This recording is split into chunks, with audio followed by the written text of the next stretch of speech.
Now in this video we are going to talk about the other vascular disorders of retina. Okay तो अब अपन इसमें पढ़ेंगे दो CRO and CRVO. सबसे पहले अपन पढ़ेंगे CRAO यानी कि central retinal artery occlusion. Okay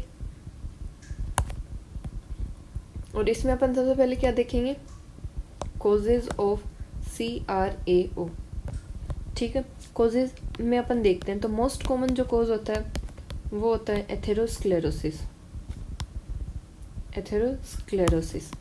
second cause होता है एम्बोलाई. एम्बोलाई की वजह से भी ऑक्लूजन हो सकता है. एंड मोस्ट कॉमन जो एम्बोलाई होती है वो होती है कोलेस्ट्रॉल एम्बोलाई. ठीक, and also associated with giant cell arteritis. ठीक है, ये इसके मेन कॉजेज हो गए. क्या क्या? Atherosclerosis, emboli and giant cell arteritis. अब नेक्स्ट अपन पढ़ेंगे clinical features. Clinical features of CRAO. सबसे पहले अपन देखेंगे कि जो विजन लॉस होता है वो किस टाइप का होता है. Sudden and painless loss of vision होता है. ठीक है, अब अपन देखते हैं ऑप्टिक एट्रोफी कैसी होती है. ऑप्टिक एट्रोफी वैसे जनरली 3 टाइप की होती है, प्राइमरी, सेकेंडरी एंड कंजिक्यूटिव. यहाँ पे कौन से टाइप की होती है? कंजिक्यूटिव. कंजिक्यूटिव यानी कि ऑप्टिक डिस्क की पहले कोई स्वेलिंग नहीं है, कोई डिजीज नहीं है. इसमें कंजिक्यूटिव यानी कि जो एडजेसेंट एरिया है ऑप्टिक डिस्क का, उसमें डिजीज होने की वजह से ऑप्टिक एट्रोफी हो रही है, यानी कि रेटिनल डिजीज की वजह से ऑप्टिक एट्रोफी हो रही है. इसलिए अपन बोलेंगे consecutive optic atrophy.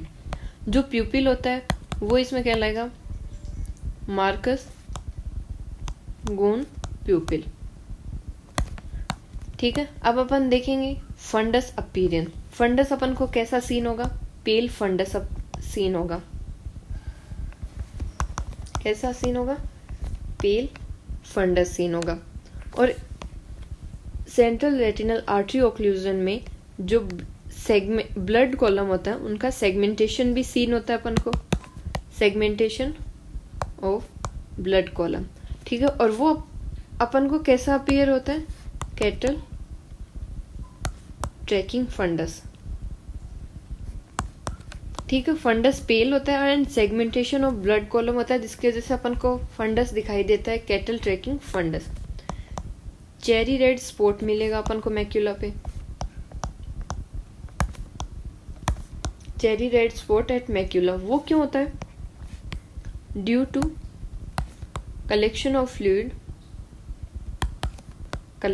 Fluid in ganglionic cell layer.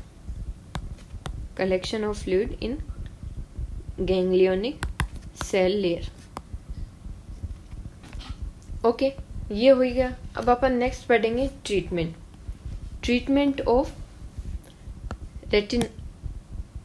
Central retinal artery occlusion.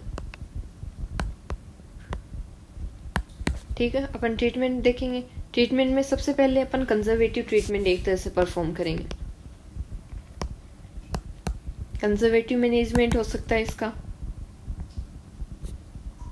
और अपन क्या कर सकते हैं? Ocular massage. ठीक है, ओक्यूलर मसाज क्यों करेंगे? To dislodge the emboli. ठीक है, वेसोडाइलेशन करा सकते हैं अपन by giving vasodilators. And vasodilators कौन कौन से अपन दे सकते हैं इसमें? जैसे कि sublingual, आइसोसोर्बाइड, nitrate. Okay, carbogen inhalation कर सकते हैं. कार्बोजन इनहेलेशन में क्या होता है? 95% O2 होती है एंड 5% CO2.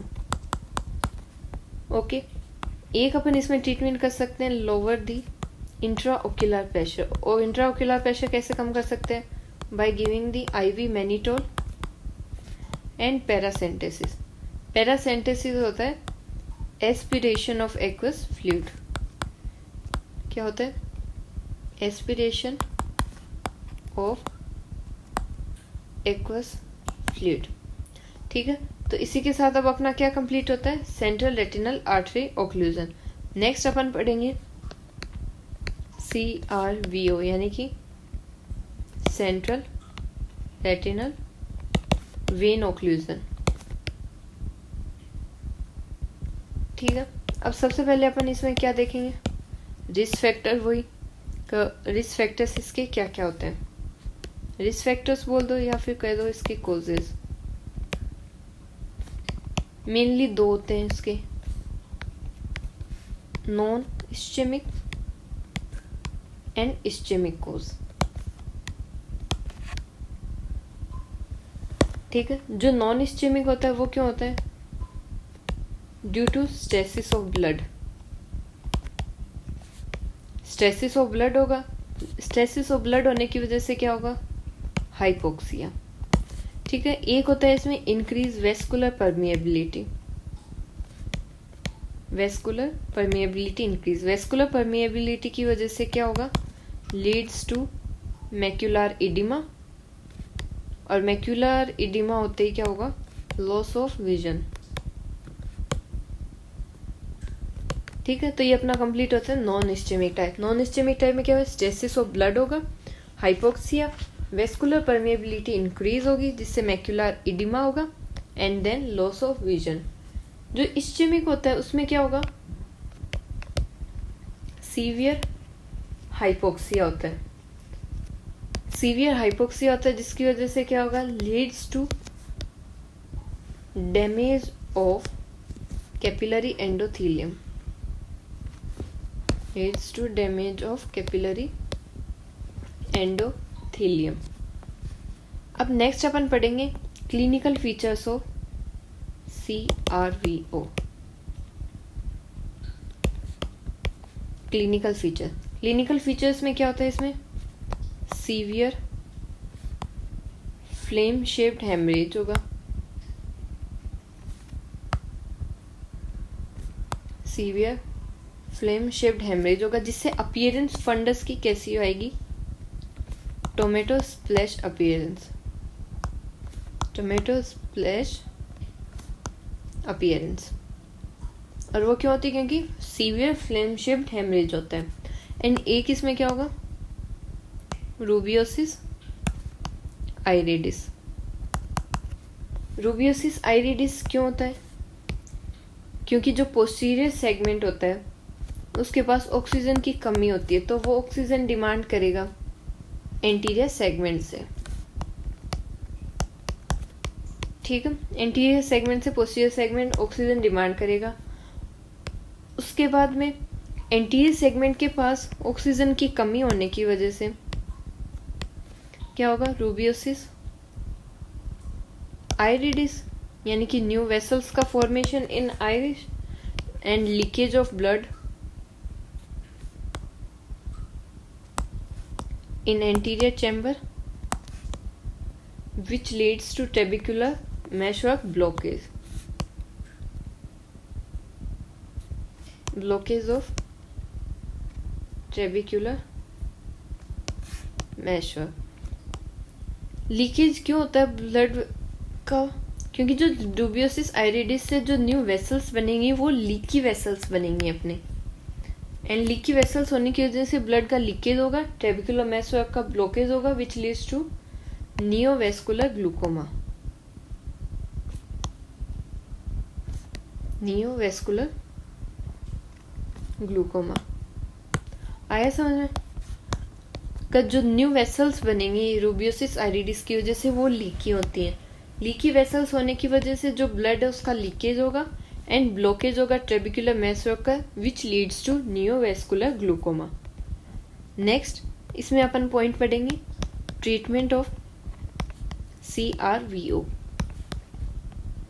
ओके, ट्रीटमेंट में अपन क्या करेंगे, इंट्राविट्रियल